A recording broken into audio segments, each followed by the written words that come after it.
everyone, and welcome back. And I know, don't yell at me. We got an aggro deck queued up, but there is a reason why we are playing Gruul aggro today, and that is because in the recent standard challenge, Gruul aggro actually took first place, I think, for the first time in maybe over a month. I could be wrong about that, but I never see Gruul aggro quite swing as high as it once did for a while.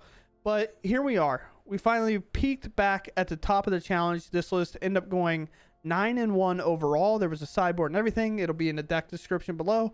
So if you are an aggro player, or you just want to be able to watch out for what the recent decks that you're probably going to see in the meta as aggro, of course, when every time the challenge places, people make videos or people watch the challenges and then they kind of mimic those decks like we are doing today. So this is the challenge winner, and some cards in here to take note of, and maybe a card you haven't seen in a while, is cards like Snakeskin Veil, where this can put a 1/1 counter on a thing, give it hexproof, very good at protecting our slick shots. Or like a card like Questing Druid that's getting a lot of counters on it already, plus we don't lose any tempo on the fact that this isn't necessarily a red card. Giant Growth, which is just +3/+3, kind of a slot to fill in the deck. Audacity, as it is very good at drawing a card when our creature dies. But the spiciest card in here is Cemetery Gatekeeper, and there is also a few of these in the side. And we actually get to see it quite a lot today, even though it is a one-of in our deck. You get to see the value that it actually brings, which is very, very sweet. Whenever it enters the battlefield, exile a card from a graveyard. When a player plays a land or casts a spell that shares a card type with the exiled card, deal 2 damage to that player. If you've played Modern and have played against Burn a lot, you know what Eidolon does, the red card. I think it was in Pioneer for a little while as well. Kind of a Lotus Field hate card. But outside of that, I mean, we're on the typical plan. We got Kamanos, we got Swift Spears, Angers. Anger has breathed new life into the aggro deck. They weren't playing this for a very long time, and then they decided, nah, it's pretty good. We'll put it back in, especially with something like a Slick Shot. Monstrous Rage, Play with Fires, the Lightning Strikes down to a 3-of to kind of fit in some of these wacky 1-ofs. And then we got the Fugitive Codebreaker stacking up as a 4-of instead of a 2-of, as some decks will play.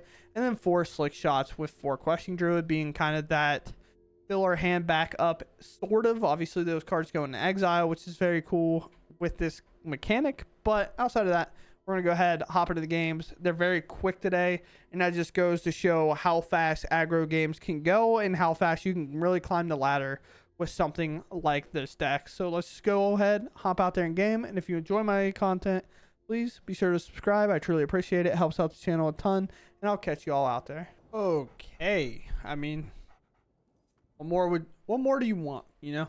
Get Kamano into Swift Spear and the Giant Growth or Snakeskin Veil. And we're on the play with aggro. I have a better duo. Monastery, Swift Sphere, and the play. I couldn't do it. Mono. And they're on the mall. It's actually a really good sign for us. Helps our pace out a lot. Oh, and we get unhindered turns. The only thing we have to worry about is the Fires of Victory. And they go get a red immediately, so definitely possible here. So do I just wait a turn? If this lives, we have our chance of winning is so high. Yeah, might as well try, you know. If they're this deck and they have a lot of these tap lands, then we're gonna be happier that we put this in. Yep, here comes the Fires. I knew it. But it's 5. It's going to get my Swift Spear out of play anyway. So it's not like a ton changes, I guess. Get him down a little bit. Do a little bit of chipping here. In terms of Brokers.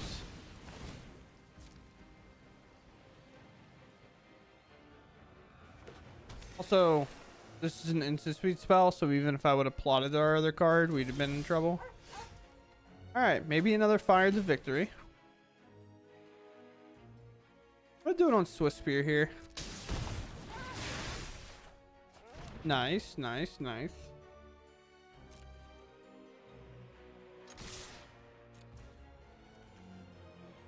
+3/+3. I don't think I'm gonna tap out here. X-proof only. Kind of go for it next turn here. Hopefully, anyway. Sure. Back up to 12. A land here would be nice, honestly, more than anything. Kind of being bottlenecked on this red has actually hindered us a lot. Combat. This one. Fire this one off. Slick shot on the top. Can I go for the dub here? I think the answer is yes. Yeah.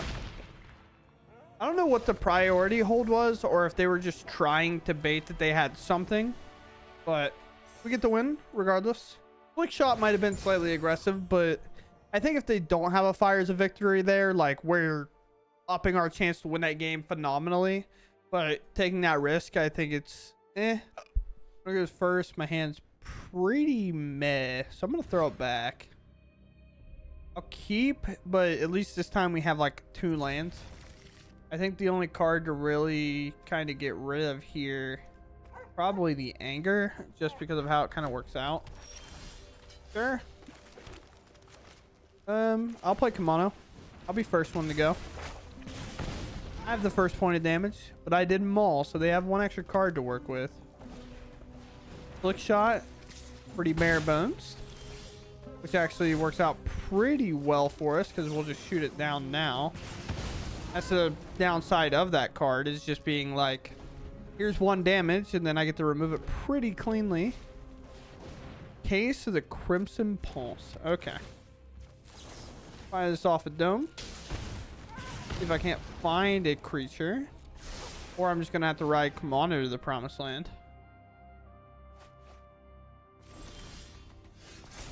Yeah, looks like Kimono's gonna have to be it.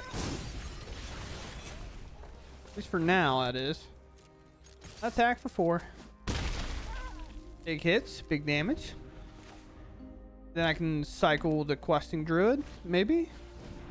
You have Codebreaker, sure. Whisperer, sure. Phoenix Chick, why not? This is definitely a Questing Druid cycle turn, though.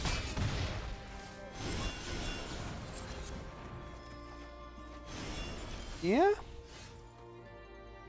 have an instant there? No, you just have a creature? That's kind of tragic. Here. Here. Here? How does this work? Let me double read. Whenever a player plays a land or casts a spell, if it shares the type of the exile card, it deals 2 damage. Okay, we want to go grab an instant speed spell. I understand we have some as well, but this deals 2 damage per 1 they cast. Assuming that they cast at least 1 here. Codebreaker, sure. And it has First Strike, which is aggressive, to say the least. Lightning Strike, they take 2. A lot of prowess here. They attack out, they lose. Okay. Sure.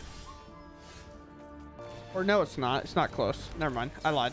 They're at 6 because they casted the spell. My bad. Good game. Yeah. So I thought they were at 8. I forgot the whole reason I did what I did was because they cast the spell. So I thought they were at 8, but I forgot that they took 2 damage off this immediately. Like, just completely forgot. So I didn't even look up their life total. I was like, man, they're at 8. I can lightning strike this creature out of the way, and then I can hit him for 6 because, like, whatever. Then I drew the Swiss Spear, which also, by the way, was 8 damage regardless. I'm just bad at the game sometimes. What goes first? I have Kimono, Swiss Spear, Questing Druid. Cards to go with those cards. I almost just want to put this on red. Mono. Probably have counterspell here, I imagine. I can make this appear for something. Go ahead and make this green. This one, force him to have the counter spell. Nothing. Okay. Snakeskin Veil for the removal then. But nothing on turn 2. They're Grixis. Okay. Interesting.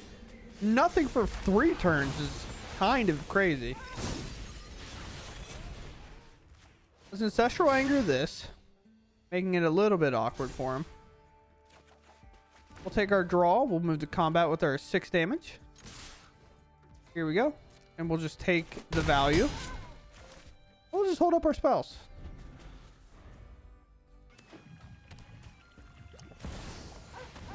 Field Raid. Very cool. I have to kind of think of what I want to do. So I just want to use the Snakeskin Veil to get my creature, like, make my creature bigger. Kind of weird, but it might actually be worth it. Yeah, so let's make this a little bit bigger here. It's a very weird play to do, but I think we have to. Now, I could arguably plot this, but I think I just hold it. We'll take a little bit more damage to do this, or just go to combat and monster rage through it, and then giant growth is maybe lethal. Yeah, let's try. What are we blocking? No block at all. Understanding that they kind of need to save their shielder to have a chance in the game, but they leave us open and we find lethal. Is it lethal? You add 5 extra to that, so no, it wasn't lethal if they blocked. They'd be alive at 3. That's how like trample and the toughness kind of works together in a really neat way. Go first. Bada bing, bada boom. If not, bada bing, bada boom. You know? No protection here, or like the Snakeskin Veil kind of hard protection. No like... Oh! Gruul Smugglers. 2 mana, they're most likely going to ramp. We could eat this and take a sorcery away. And any sorcery they cast just causes a lot of problems. Yep. They ramp here. No. Brotherhood End could be devastating, so I don't think I play into it. Like, I have so much monstrous rage shenanigans here, like... Oh yeah, that is sorcery, huh? Is it combat? This could be also Armadillo Cycle, which is kind of where I'm putting them. I think that's just what they have, so I'm going to cast this. If they have 2 mana removal here, like a Lightning Strike or something, sure. But with just this Swift Spear kind of sitting in the chamber, I think I take my chances. No Armadillo Cycle. What was the 2 mana then? Yeah. Assume Brotherhood End. I'll land off the top and it's over. We miss.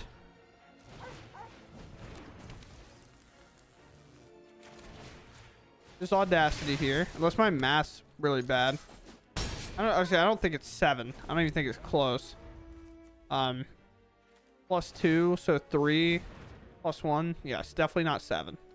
But here we're really close. They're going to gain a little 3, but now we have by far enough. If we would have done this and hit a land, the only problem with this deck is they happen to be on the draw. So, I'm just... This one... yeah, and it's already 6 because of the anger and everything. So, it is what it is. If they were on the play and they would have got the Brotherhood in me a turn sooner, we definitely probably would have lost. That's just like the way this matchup can go sometimes. A lot of times, if they have Brotherhood into the cycle of this for a turn quicker, it's pretty good for them, but just a little too slow. 1 of, by the way. I've had it in 3 games, and it's a 1 of, and it's not particularly close. Here, we're going to try this slower hand, though. We are on the play. There's no Swift Spear, no Kamano in this hand. So, against control, gross. I'm just going to play this guy. Because if I can get to this next turn untapped with this Snakeskin Veil, I'm going to be pretty happy with it. Especially with something like that. Questing Druid to get a counter. Swift Spear will come down. Back. Sure. Could have temporary lockdown next turn, so they might just take this damage and call it a day. Maybe deduce or something.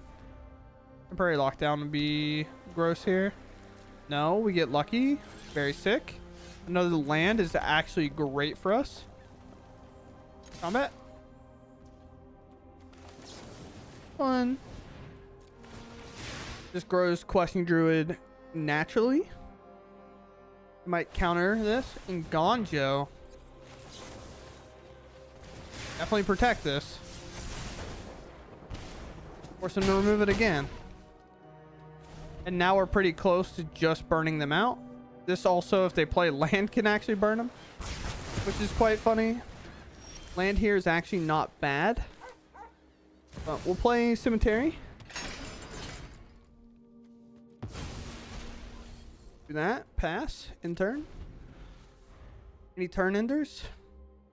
If they play land and we hit a land. Oh. Would like to take 2.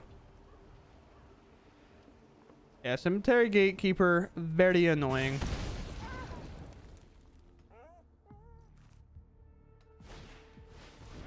High noon.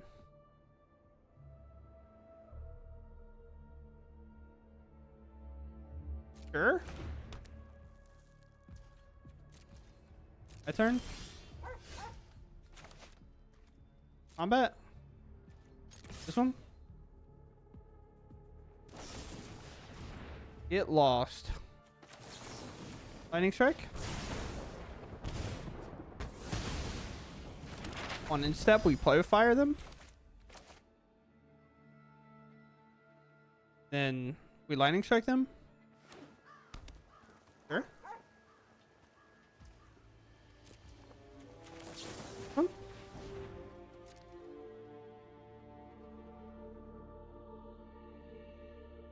Although we can keep trying to do it on their turn. I can go to the bottom. We don't like that.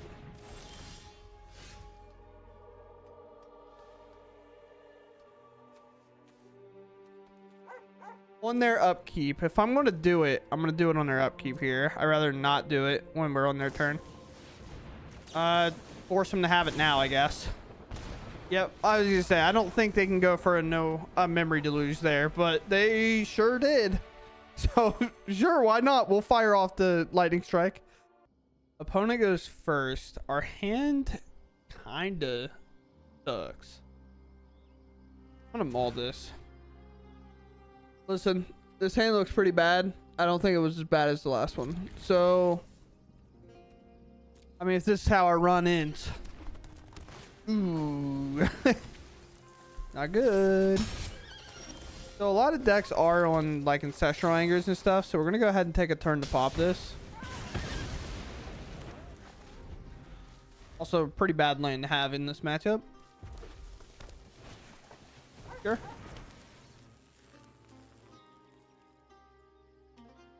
We might just be DOA. Dead on arrival this game.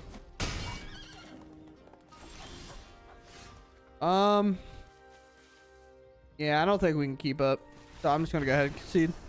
Like, I mean, we don't have any answer.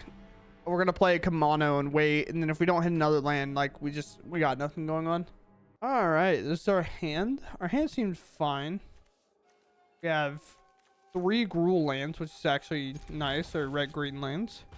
The Swift Spear on 1. Probably going to plot the Slick Shot. Okay. Yeah, I'm really looking to plot Slick Shot the next turn. I'm going to play Swift Spear now. We'll lose a little bit of value on this Kamano. But plotting Slick Shot and then having Snakeskin Veil up is so good. 4-color Legendary is going to make it very tough. But I'll actually take a turn off to get Rona off the battlefield. Rona is normally how a lot of their shenanigans happen and makes the deck curve out really well. We don't want that. Rona is kind of the main piece to everything they got going on. All right, they just got it back immediately. Sick. have a play with fire, not necessarily going to do much here. Although I could plot play with fire this Rustine. It seems fine. Because this makes their creatures cost 1 less, so I think I want to get it out of the way. Kamana by no means is like a bad card to play after we put Slick Shot in. Obviously, the exile effect would be very nice, but sometimes we just don't get what we want. And that's fine. Well, they play Rona again. And Rona right into the Rustine. I think Rustine's like a 1 or a 2 of, so we shouldn't necessarily have to worry about it too much more. Regardless, maybe they've missed a land here. Now they're deciding what they have to play. A little, I guess. Rona, sure. Old Slick Boy. 1. And then we can do a little bit of quick mass. So I have 5, 6, 7, 8, 9, 10, 11, 12. If there's no blocks here.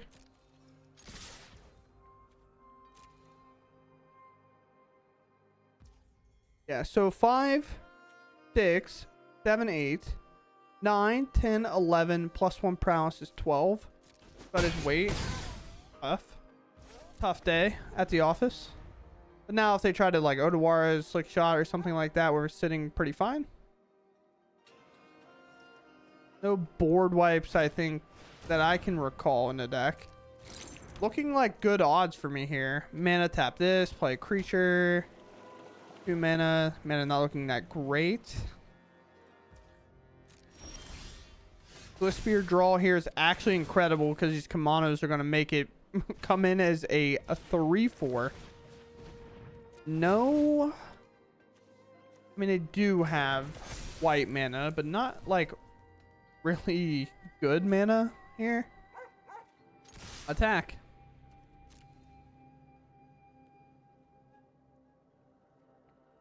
Force them to tap out for something. And then Snake Skin Veil what they target. Unless, of course, they target a 3/4. Then it gets a little weird.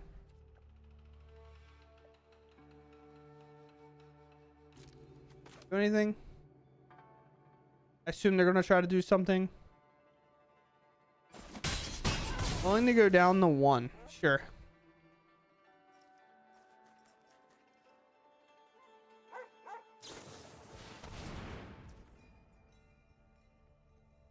Yes. Wonder what this will be.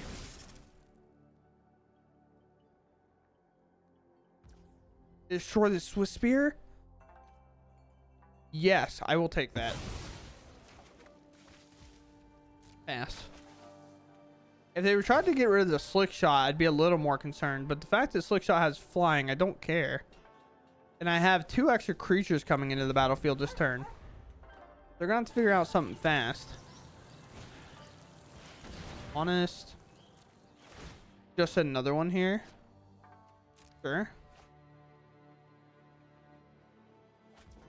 Oh, 3 relics in a row. That's not good.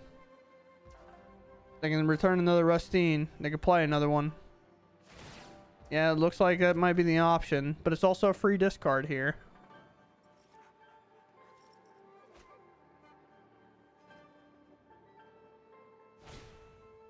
A second Rona. No. Losing mana slowly. This is one of the reasons, like, I don't mind a 4-color deck, but this is one of the reasons I don't personally like playing it. Because this just looks so awful. Like, not the deck itself. Whenever your hands curve out this way, it just feels so bad. I think, yeah, they're just dead, right? Yeah. Like I said, they're just dead. Nothing they could do. The Urtai hitting not the flyer seemed wild to me. Because, like, don't get me wrong, this is a 3/4, but it didn't have trample. I do have to apply that to it.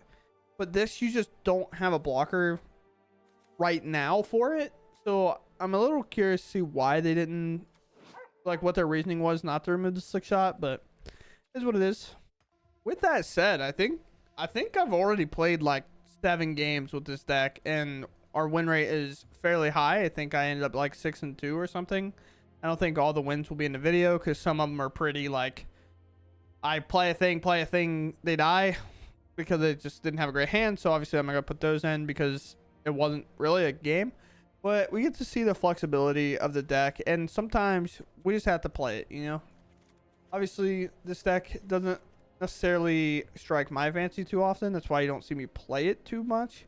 But I thought with green and this winning a challenge, I thought it was very impressive to do so, and it recorded a record of 9-1. And the best card that I saw in it that made me very interested in it was playing a card from the past, the Cemetery Gatekeeper, an Eidolon of Rhetoric. I think that's the right one. Either one, the red Eidolon. If you've played Modern, you'll know it from Burn, or sometimes in Pioneer they did it to Lotus Field. Every time they would cast a spell, they'd take a little bit of damage, but we actually saw this card do a lot of work. A lot of people are trying to play it instant speed right now, or the control decks that are just trying to play land drop every turn, kind of forcing them to remove this before they just take 2 on every single land that they play is actually really, really sweet. So I actually enjoyed playing this card today and getting to play a card like Questing Druid. I won't lie, this card's super fun, even though I don't think like this card's quite as tiered as a lot of people thought it was going to be. But I think, myself included, by the way, I just don't think it's necessarily as great as it was going to be.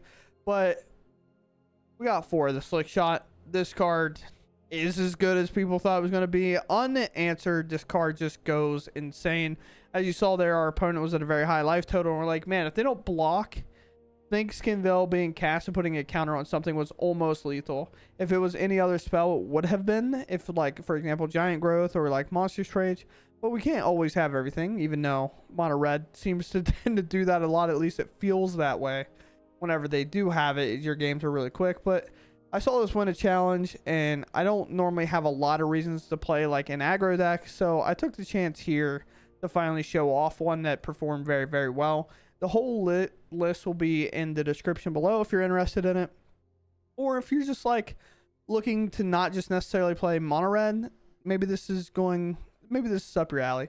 However, I would recommend kind of being careful, but that's the thing about this deck, bro. You like are playing almost no rares. Like, you are like, there's these and plus the lands here, but you could realistically just play red green lands, and then here's all your rares. The rest of this stack is free, pretty much. Commons, non-commons, not free.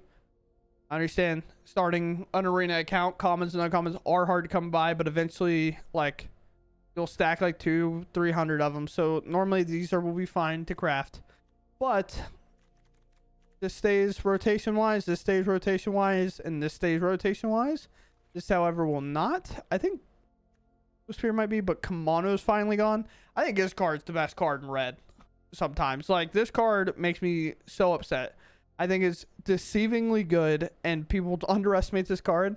When I was playing Golgari, I would Terrace under this card a lot. So I'm just like, this card, hate it.